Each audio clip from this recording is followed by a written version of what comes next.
Good morning दोस्तों। कैसे हो?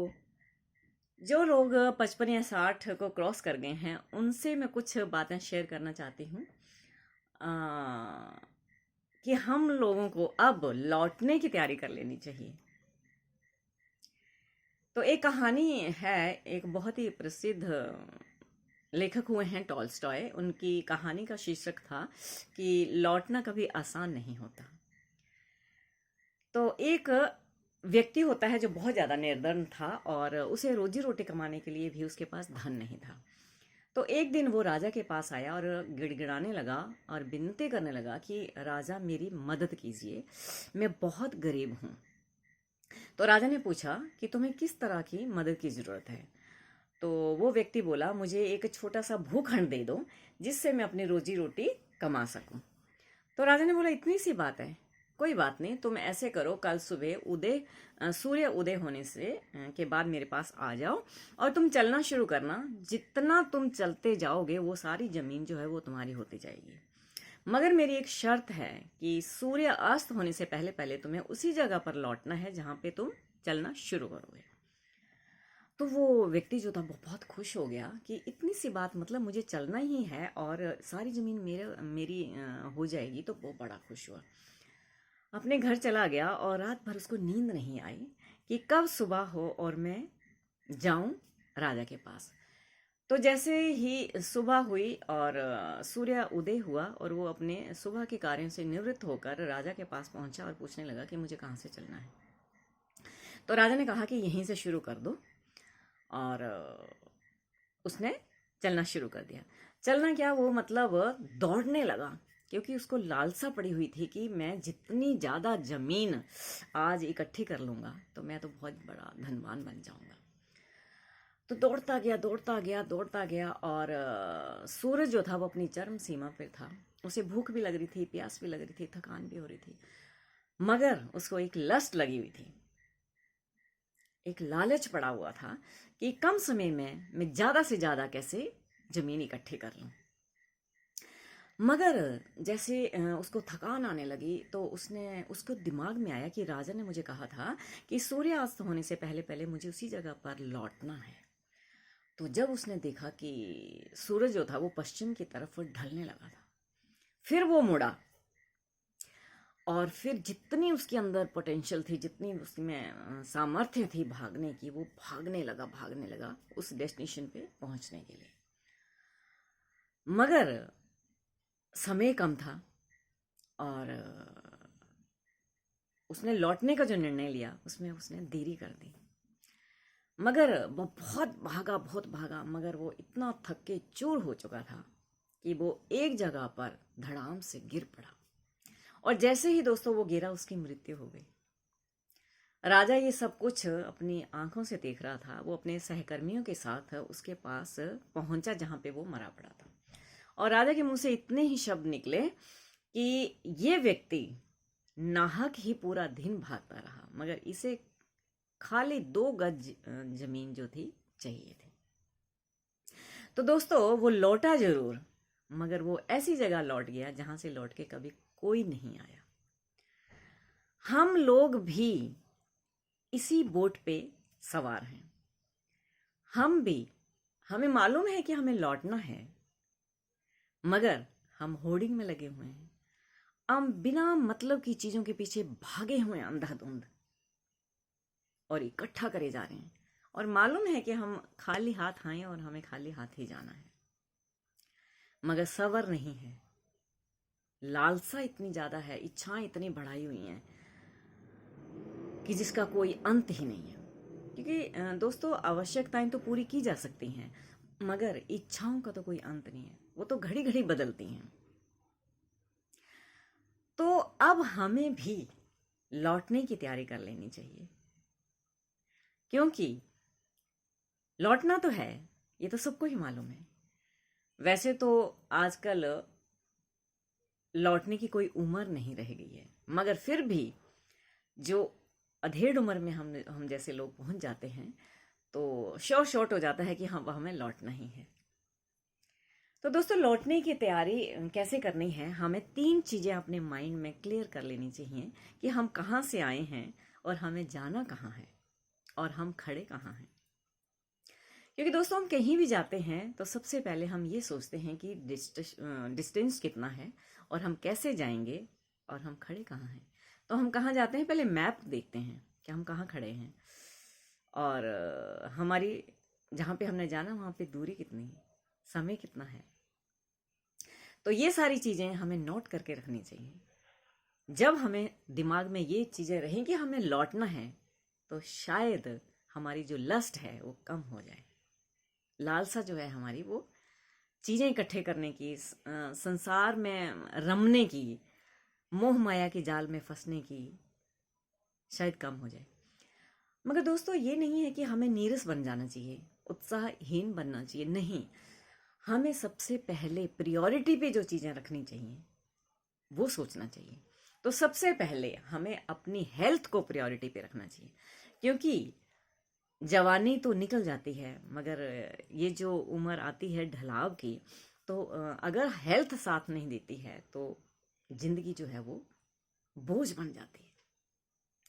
तो सबसे पहले हमें हेल्थ को प्रायोरिटी पे रखना है। और हेल्थ को अच्छा रखने के लिए हम क्या कर रहे हैं, हम योगा कर रहे हैं, वॉक कर रहे हैं, फिजिकल एक्सरसाइजेज कर रहे हैं और बैलेंस डाइट खा रहे हैं, जरूरत से ज़्यादा तो नहीं खा रहे हैं।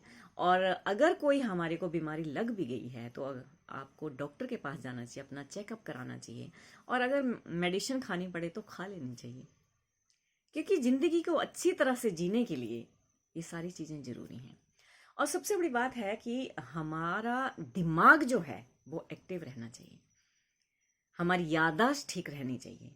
मगर उसके लिए हमें क्या करना चाहिए, मेंटल फूड देना चाहिए, माइंड गेम खेलते रहने चाहिए जिसमें दिमाग यूज हो, वो ऐसे कार्य हमें करते रहने चाहिए। मेडिटेशन करना चाहिए, ध्यान करना चाहिए, प्राणायाम करना चाहिए, जिससे हम मस्तिष्क से स्वस्थ रहें। और हमें ये नहीं सोचना चाहिए कि अब हमारी उम्र हो गई है, अब हम क्या करें, हमारे से कुछ नहीं होगा। नहीं, जब तक आप जिंदा हैं आपको उत्साह से हर एक दिन आपको उत्साह, उदासीन नहीं होना चाहिए। और ऐसा कभी नहीं सोचना चाहिए कि अब हमारी उम्र हो गई है, क्योंकि अब ही तो हमारे पास वक्त आया है। पहले तो हम अपने बच्चों की जिम्मेवारियां होती हैं या डिफरेंट टाइप की नौकरी होती है, नौकरी पेशा में इतने हम लोग व्यस्त रहते हैं कि हमारे पास अपने लिए टाइम ही नहीं होता। अब हमारे पास टाइम आया है तो हमें अपनी हॉबी, अपनी कलाएं, जिनमें आपको बहुत ज़्यादा रुचि है, जो आप समय के अभाव के कारण आप नहीं कर पाए हैं, उन सबको कीजिए ना। भ्रमण पे जाइए, नई नई जगहें एक्सप्लोर करिए। जब तक आपका हेल्थ साथ देता है तब तक आप ये सब कुछ करिए। अपने हम उम्र लोगों के साथ घूमिए फिरिए, बैठिए, गप्पे मारिए, गाना गाइए, डांस करिए, जो भी करना है बिंदास होकर करिए। मेरा तो ये परसेप्शन है कि हमें हर दिन को ऐसे जीना चाहिए कि आज ये हमारा आखिरी दिन है और सब कुछ आज करके छुट्टी करो। तो दोस्तों, अगर इस उम्र में आपको कोई ऐसी चीज है जो आपको सीखने की लालसा है तो वो भी सीख लेनी चाहिए, क्योंकि कोई भी सीखने की उम्र नहीं होती है। मगर आपको अपने आप को बिजी रखना है। अगर आप ऐसे ही बैठे रहेंगे निठल्ले तो आपको नेगेटिविटी आती है और आपको ऐसा लगे कि हम किसी लायक नहीं रहे हैं। ऐसा नहीं है। जब तक आपका सांस चल रहा है, आपका शरीर आपका साथ दे रहा है, आपको जिंदा दिली से जीना चाहिए। और दोस्तों, बच्चों के लिए आपने बहुत कुछ कर दिया, अब उनको इंडिपेंडेंट जीने देना चाहिए। उनके ऊपर बहुत ज़्यादा आश्रित नहीं होना चाहिए। छोटी छोटी चीज़ों के लिए उनके मोहताज नहीं होना चाहिए। एक तो हमें हेल्थ को प्रायोरिटी पर रखना चाहिए और दूसरी चीज़ जो है, हमें आर्थिक रूप से संपन्न होना चाहिए। हमें अपना हाथ यूं नहीं फैलाना चाहिए, क्योंकि जब हाथ ऐसे फैलता है ना तो बहुत ही बुरा लगता है।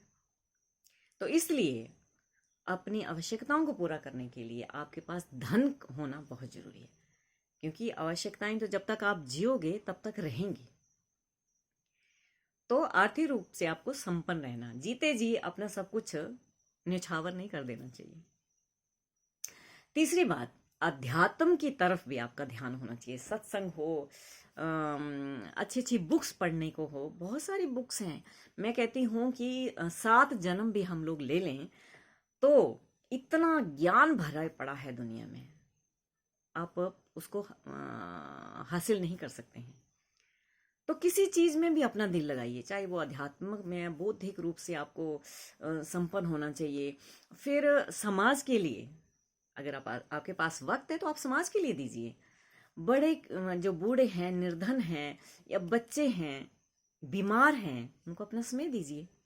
क्योंकि समय का जो योगदान आप दोगे ना, उससे बड़ा योगदान कोई नहीं हो सकता। क्योंकि हर चीज वापस की जा सकती है, मगर जो आप किसी को वक्त दे देते हो ना, वो कभी भी वापस नहीं हो सकता है।